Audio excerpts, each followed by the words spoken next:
توی ده شلم رود حسنی تک و تنها بود.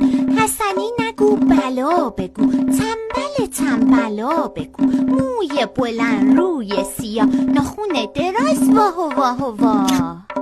نه فلفلی نه قلقلی نه مرغ زرد کاکلی، هیچ کس باهاش رفیق نبود، تنها روی سپایه نشسته بود تو سایه. باباش میگفت حسنی میای بریم همون؟ نه نمیام، نه نمیام. سرتو میخوای اصلاح کنی؟ نه نمیخوام، نه نمیخوام. کره الاغ کت خدا یورت نمیرفت تو کوچه ها. الاغه چرا یورت میری؟ دارم میرم بار بیارم، دیرم شده ایله نارم. الاغه خوب و نازنین، سر در هوا سون بر زمین.